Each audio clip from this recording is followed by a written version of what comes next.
اللهم صل على محمد وآل محمد. اعوذ باللہ من الشیطان الرجیم. بسم اللہ الرحمن الرحیم. رب اشرح لی صدری ویسر لی امری واحلل عقدۃ من لسانی یفقهوا قولی. اللہم صل علی محمد وآل محمد وعجل فرجہم. دوسرے درس میں ہم 4 چیزوں کو جانیں گے اور ان کی وضاحت کریں گے. پہلی چیز حرکت کیا ہوتی ہے، اس کی اقسام کیا ہیں. دوسری چیز سکون سے کیا مراد ہے، سکون کیا ہوتا ہے. اور تیسری چیز تنوین، اس سے کیا مراد ہے. اور چوتھی چیز چند ہم ضابطے اور قاعدے کلیے ہم بیان کریں گے. جہاں تک پہلی بات ہے حرکت، تو ہر کلمہ کا جو تلفظ ہے وہ حرکت کے ذریعے ہوتا ہے. کوئی بھی کلمہ ہے، آپ اسے اگر تلفظ کرنا چاہتے ہیں تو حرکت کے ذریعے کرتے ہیں. اور جس حرف پر بھی، جس کلمہ پر بھی حرکت ہو اسے متحرک کہتے ہیں. مثال کے طور پہ آپ کہتے ہیں ضرب، یہاں پہ ضاد پہ کیا ہے، حرکت ہے، زبر ہے. را پہ کیا ہے، حرکت ہے، زبر ہے. با پہ کیا ہے، حرکت ہے، زبر ہے. تو اس کو کیا کہیں گے، ہم کہیں گے یہ متحرک ہے. ضاد بھی متحرک ہے، را بھی متحرک ہے، اور با بھی متحرک ہے. تو پس جس بھی کلمہ پر حرکت پائی جائے اسے کیا کہتے ہیں، متحرک کہتے ہیں. اور حرکت کی ہمارے پاس 3 قسمیں ہو جاتی ہیں. پہلی قسم ہے ہمارے پاس زبر. زبر کو عربی زبان میں فتحہ کہتے ہیں. کیا کہتے ہیں عربی زبان میں زبر کو؟ فتحہ کہتے ہیں. اس کی مثال ہے کتب. کتب، اس میں یہاں پہ کاف پہ بھی زبر ہے، تا پہ بھی زبر ہے، با پہ بھی زبر ہے. عربی زبان میں اسے کیا کہیں گے، کاف پہ بھی فتحہ ہے، تا پہ بھی فتحہ ہے، اور با پہ بھی فتحہ ہے. تو عربی زبان میں زبر کو فتحہ کہتے ہیں. اور جس حرف پر فتحہ ہو، جس حرف پر زبر ہو، اسے عربی زبان میں مفتوح کہتے ہیں. مفتوح، میم، فا، تا، واو اور ہا. اس میں مثلا کاف پہ کیا ہے، زبر ہے، فتحہ ہے، تو ہم کیا کہیں گے، کاف کیا ہے، مفتوح ہے. تا پہ کیا ہے، فتحہ ہے، زبر ہے، تو کیا کہیں گے، تا کیا ہے، مفتوح ہے. با پہ کیا ہے، زبر ہے، فتحہ ہے، تو اس کیا کہیں گے ہم، با پہ، با کیا ہے، مفتوح ہے. تو خلاصہ کلام، پہلی حرکت کیا ہوئی، زبر، اسے عربی میں فتحہ کہتے ہیں. اور جس پر یہ فتحہ ہو، اسے، جس حرف پر فتحہ ہو اسے مفتوح کہا جاتا ہے عربی زبان میں. دوسری قسم ہے ہمارے پاس حرکت کی زیر، جسے ہم اردو میں کہتے ہیں. اردو میں زیر کہتے ہیں. اس کی مثال ہے سجیلن. سجیلن، سین کے نیچے کیا ہے، زیر ہے. جیم کے نیچے کیا ہے، زیر ہے. سجیلن. اور جو زیر ہے اسے عربی زبان میں کسرہ کہتے ہیں. کیا کہتے ہیں، کسرہ کہتے ہیں. اور جس حرف پر یہ کسرہ پایا جائے اس حرف کو عربی زبان میں مکسور کہتے ہیں. دیکھیں سین کی حرکت کیا ہے، کسرہ. خود سین کو ہم کیا کہیں گے، چونکہ سین پہ کیا پایا جا رہا ہے، کسرہ پایا جا رہا ہے، تو خود سین کو ہم عربی زبان میں مکسور کہیں گے. تو پس دوسری حرکت کیا ہے، زیر، جسے ہم عربی میں کسرہ کہتے ہیں. اور جس حرف پہ کسرہ پایا جائے اسے مکسور کہا جاتا ہے. تیسری حرکت ہے ہمارے پاس پیش. اسے عربی زبان میں ہم ضمہ کہتے ہیں. اس کی مثال ہے عنقن. عنقن، یہاں پہ دیکھیں عین پہ پیش ہے، نون پہ پیش ہے، اور قاف پہ بھی پیش والی تنوین ہے. تو عین پہ پیش ہے، نون پہ پیش ہے، تو اس پیش کو کیا کہتے ہیں عربی زبان میں، ضمہ کہتے ہیں. اور جس حرف پر بھی یہ ضمہ پایا جائے اسے کیا کہتے ہیں ہم عربی زبان میں، ہم اسے مضموم کہتے ہیں. کیا کہتے ہیں، مضموم. تو عین پہ چونکہ ضمہ پایا جا رہا ہے تو ہم خود لفظ عین کو مضموم بولیں گے. نون پہ ضمہ پایا جا رہا ہے تو ہم نون کو کیا بولیں گے، مضموم بولیں گے. تو پس خلاصہ کلام یہ ہوا کہ کسی بھی حرف کا تلفظ حرکت کے ذریعے ہوتا ہے. اور جس حرف پر حرکت ہو اسے متحرک کہتے ہیں. اور حرکت کی 3 قسمیں ہیں عربی زبان میں. ان کے نام کیا ہیں، فتحہ یعنی زبر، کسرہ یعنی زیر، اور ضمہ یعنی پیش۔ تو پس حرکت کے حوالے سے ہماری گفتگو مکمل ہو گئی۔ ابھی دوسری چیز کی طرف آ جائیں، سکون۔ سکون جو ہے اس کی علامت دیکھیں، اس میں آپ کو بورڈ میں شو ہو رہی ہوگی، جو سکون ہے اس کی علامت ہوتی ہے، اسے میں زوم کر رہا ہوں، یہ علامت سکون کی ہوتی ہے۔ تو اس علامت کو سکون کہتے ہیں، اور جس حرف پر یہ علامت پائی جائے اسے کیا کہتے ہیں؟ اسے ساکن کہا جاتا ہے۔ تو پس یہ واضح ہو گیا ہمارے لیے حرکت سے کیا مراد ہے، سکون سے کیا مراد ہے۔ ابھی آ جائیے تنوین سے کیا مراد ہے۔ تنوین ایسا ساکن نون ہوتا ہے کہ جو عربی زبان میں بعض کلمات کے آخر میں بولا تو جاتا ہے لیکن اسے لکھا نہیں جاتا۔ اس کی علامت کیا ہے؟ اس کی علامت یہ ہوتی ہے کہ کلمہ کے آخر میں ہم اس کی حرکت کا تکرار کر دیتے ہیں۔ مثال کے طور پہ رجلن، یہاں پہ رجلن، آپ یہ کلمہ دیکھیں ذرا، رجلن میں نون کو پڑھا تو جا رہا ہے، رجلن نون پڑھی جا رہی ہے لیکن اس کو لکھا نہیں جا رہا۔ اس کی علامت کیا ہے؟ ہم نے جو اس کے آخر میں حرکت تھی ضمہ پیش، اس کا ہم نے تکرار کر دیا تو بن گیا رجلن۔ اگلی مثال دیکھیں، مدرسہ تن، یہاں پہ نون کو پڑھا تو جا رہا ہے لیکن لکھا نہیں جا رہا اور نہ ہی ہمیں نظر آ رہا ہے۔ یہاں پہ دیکھیں کیا کیا ہم نے، جو آخر میں حرکت تھی اس کے اوپر، مدرسہ لفظ کے اوپر زبر یعنی فتحہ جو تھا اس کا ہم نے تکرار کر دیا تو یہ اس تنوین کی علامت بن رہا ہے، اور ہم نے پڑھا مدرسہ تن۔ ایک اور مثال فراسن، یہاں پہ دیکھیں فراسن، یہاں پہ ہم نون کو پڑھ تو رہے ہیں لیکن لکھا نہیں جا رہا، تو اس کو ہم تنوین کہتے ہیں۔ اس کی علامت کیا ہے کہ آخر میں جو حرکت تھی زیر یعنی جو کسرہ تھا آخر میں، اس کا ہم نے تکرار کر دیا اور پڑھا فراسن۔ تو تنوین ایسا نون ہوتا ہے کہ جو پڑھا تو جاتا ہے لیکن لکھا نہیں جاتا، اور اس کی علامت یہ ہوتی ہے کہ ہم آخر میں آنے والی حرکت کا تکرار کر دیتے ہیں۔ اس کی 3 قسمیں ہیں۔ کبھی تنوین جو ہوتی ہے وہ 2 پیش کی ہوتی ہے، تو جو 2 پیش کی تنوین ہوتی ہے اسے کیا کہتے ہیں؟ تنوین رفع کہتے ہیں۔ جیسے رجلن، ٹھیک ہے، اسے کیسے پڑھتے ہیں؟ رجلن، نون کے ساتھ پڑھتے ہیں اس کو۔ تو پہلی قسم کیا ہوگی؟ تنوین رفع، جہاں پہ 2 پیش ہوتے ہیں۔ دوسری قسم ہے تنوین کی کہ جہاں پہ 2 زبر ہوتے ہیں، اس کو ہم تنوین نصب کہتے ہیں، تنوین نصب کہتے ہیں۔ جیسے کہ بناءً، یہاں پہ تنوین نصب ہے اور اس کو کیسے پڑھتے ہیں؟ نون کے ساتھ پڑھتے ہیں، بناءً، نون کے ساتھ پڑھتے ہیں لیکن لکھا نہیں جاتا۔ اور تیسری قسم ہے ہمارے پاس تنوین جر۔ تنوین جر کیا ہوتی ہے؟ 2 زیر کو تنوین جر کہتے ہیں، جیسے کہ فراسن ہے۔ یہاں پہ اس تلفظ میں ہم فراسن نون کے ساتھ پڑھ رہے ہیں لیکن یہ نون لکھا نہیں جاتا۔ تو پس تنوین کی کتنی قسمیں ہوں گی؟ تنوین رفع، تنوین نصب اور تنوین جر۔ تو ہمارے لیے واضح ہو گیا حرکت کیا ہوتی ہے، سکون کیا ہوتا ہے اور تنوین کیا ہوتی ہے۔ ابھی ہم بیان کرتے ہیں چند ضابطوں کو کہ جو ہمیں عربی زبان میں کام آتے ہیں۔ پہلا ضابطہ جو ہے وہ ہے شد۔ شد کا مطلب کیا ہے؟ کہتے ہیں شد جو ہے یہ حرف کے تکرار کی علامت ہوتی ہے، یعنی جس حرف پہ یہ علامت آتی ہے اس کا مطلب یہ ہوتا ہے کہ یہ حرف اس کا تکرار کیا گیا ہے۔ اور شد کی جو علامت ہے، شد کی جو شکل ہے، یہ سین کے شوشوں کی طرح ہوتی ہے، جیسے کہ زوم ہم نے اسکرین میں کیا آپ کو یہ نظر آ جائے گا، اور یہ حرف کے اوپر لکھی جاتی ہے۔ جیسے ہم کہتے ہیں مقدمن، دیکھیں مقدم، یہاں پہ دال کے اوپر ایک علامت ہے سین کے شوشوں کی طرح کی، اسے ہی ہم کیا کہتے ہیں؟ اسے ہم شد کہتے ہیں۔ اور اس کا مطلب یہ ہے کہ یہاں پہ ایک دال نہیں ہے کلمہ میں بلکہ 2 دال ہیں۔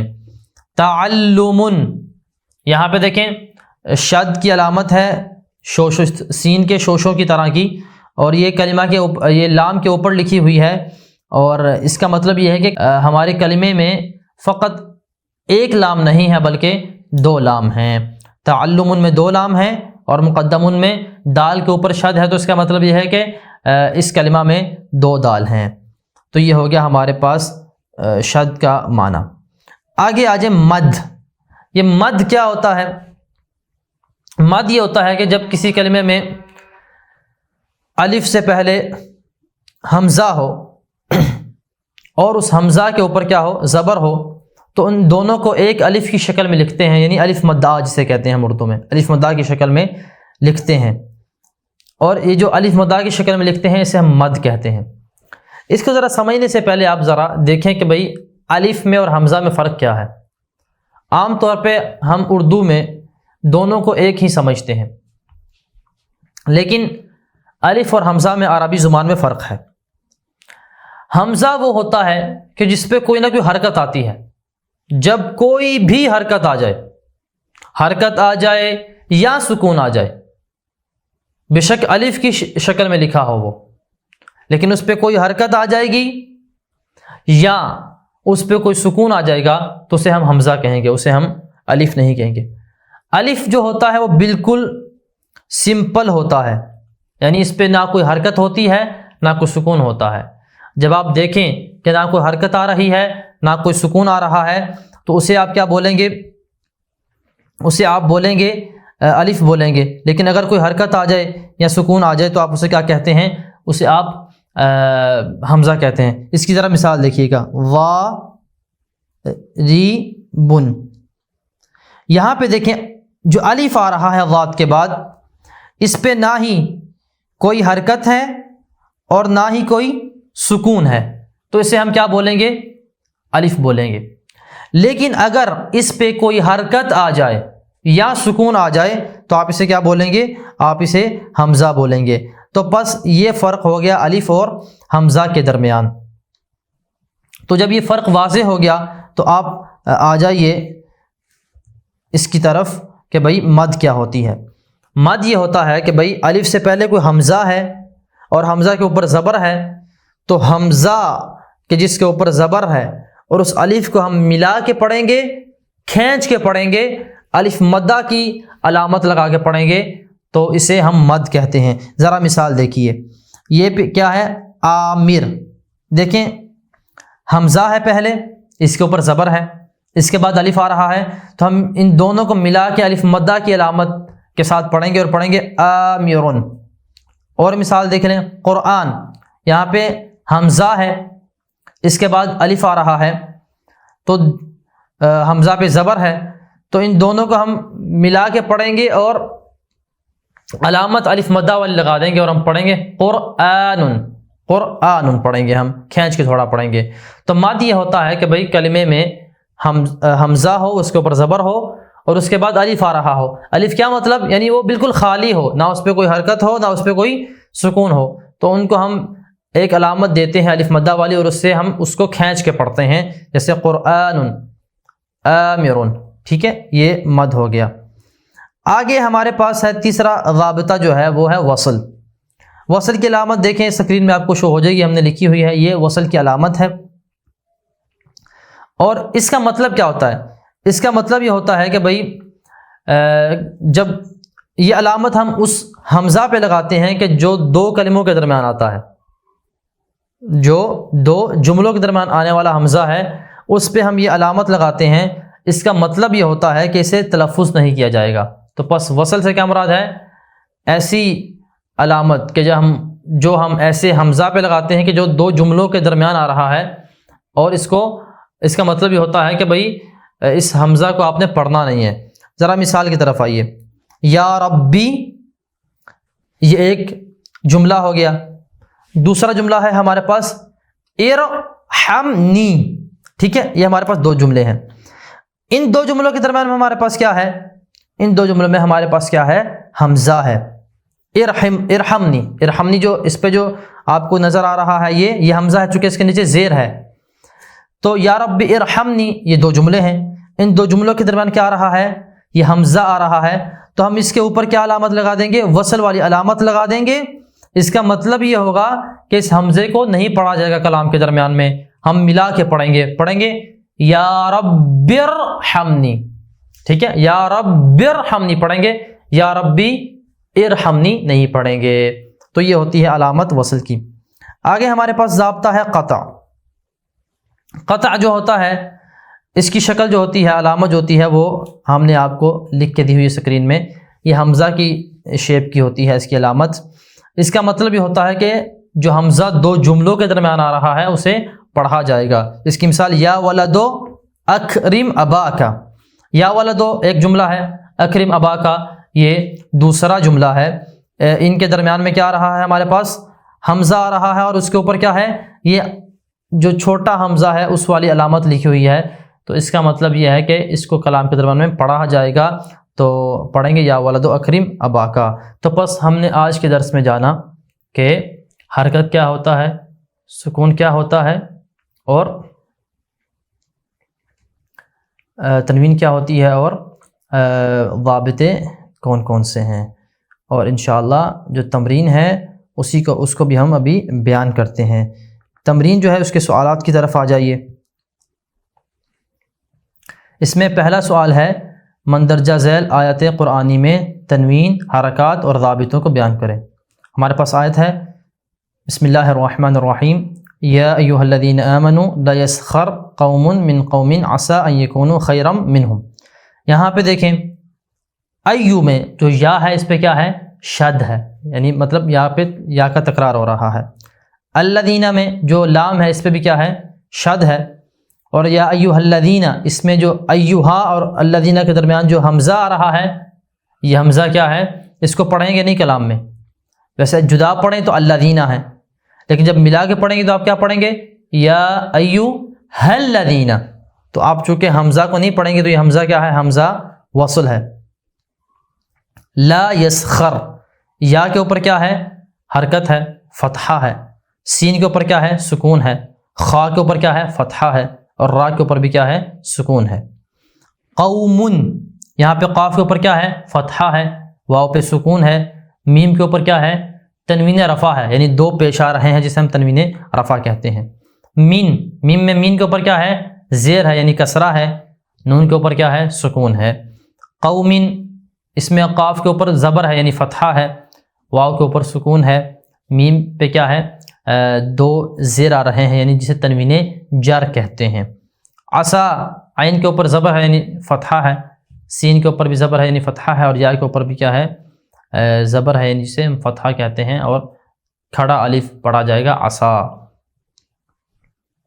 ان، حمزہ جو ہے اس کے اوپر بھی زبر ہے یعنی فتحہ ہے، نون کے اوپر سکون ہے۔